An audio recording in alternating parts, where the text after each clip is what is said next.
Buen día, soy el profesor Ricaurte y este es el taller número 4 para estudiantes de grado séptimo, curso 701, compuestos químicos.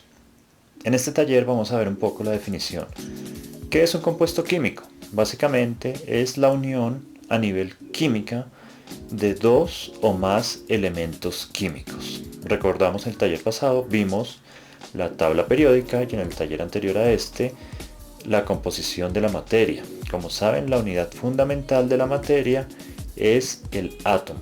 En este taller vamos a ver cómo esos átomos que vimos en la tabla periódica pueden unirse entre ellos para formar compuestos o moléculas. El primer ejemplo que se menciona en el texto es la molécula de agua. La molécula de agua, como saben, está conformada, como pueden ver, por dos átomos de hidrógeno y un átomo de oxígeno. En este caso, la unión de estos átomos se da a través de enlaces.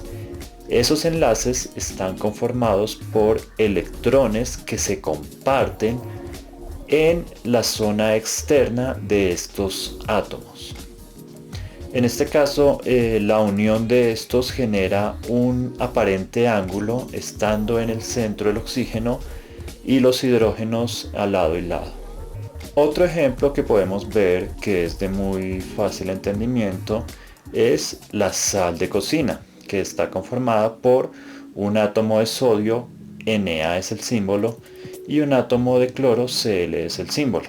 En este caso tenemos que el sodio, que pertenece al grupo 1A, se une en proporción 1 a 1 al átomo de cloro para formar un compuesto que es la sal de cocina, que es cloruro de sodio y que es un compuesto iónico. Asimismo, los elementos que se encuentran en los grupos 1A, 2A tienden a unirse de manera iónica con elementos de los grupos 6A y 7A. ¿Qué sucede? Según la teoría electrónica de los átomos de Lewis, sencillamente todos los átomos, todos los elementos tienden a buscar una configuración electrónica estable. ¿Cuándo lo consiguen? Cuando tienen 8 electrones en su región más externa o en su orbital más externo de electrones. En este caso recordamos que los átomos se componen de un núcleo, donde están los protones y los neutrones, y una zona externa donde están los electrones. Estos electrones son los que pueden compartirse para formar esos enlaces y formar asimismo las moléculas. Resulta que los elementos del grupo 8A generalmente son los gases nobles.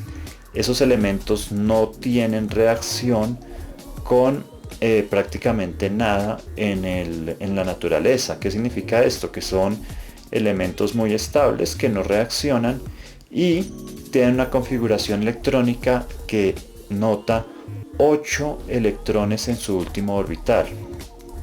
¿Qué pasa con otros elementos? Resulta que los elementos que están en el grupo 7A y en el grupo 6A tienden a llegar a esos 8 electrones en su último orbital de manera más sencilla. ¿Por qué? Les comento. Resulta que los grupos que terminan en A indican la cantidad de electrones que tiene el elemento en su último orbital.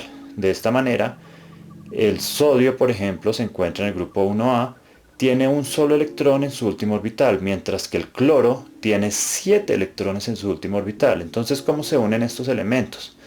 Básicamente, el sodio le presta su electrón al cloro para que el cloro consiga llegar a su estado estable. Al llegar a este estado se dice que completó su octeto, mientras que el sodio, al perder este electrón, completa o llega a su octeto, pero en un estado anterior a él. Es decir, cede el electrón para conseguir el octeto que tenía antes de tener ese electrón. De esta misma forma tenemos que se unen la molécula de agua. Pero ¿qué pasa con el agua? Resulta que el oxígeno se encuentra en el grupo 6A. ¿Esto qué quiere decir? El oxígeno tiene 6 electrones en su último orbital. También significa que, como sabemos, el hidrógeno está en el grupo 1A, es decir que puede darle un hidrógeno, puede darle un electrón al oxígeno para ayudarle a completar su octeto. Pero si sumamos un solo hidrógeno no sería suficiente, por eso al oxígeno se unen dos hidrógenos. ¿Y que forman? Primer ejemplo que vimos, el agua. El agua permite que el octeto se complete en el oxígeno, mientras que los átomos de hidrógeno pierden sus electrones o los ceden, los prestan para que el oxígeno pueda completarse. Bueno, a partir de esto el ejercicio básicamente es hacer el mapa conceptual de este texto y posteriormente dibujar la formación de tres moléculas o compuestos químicos distintos a los que hemos mencionado en el texto. Les agradezco, soy el profesor Ricaurte, muchas bendiciones y por favor pónganse las pilas este cuarto periodo que ya es el último. Feliz tarde.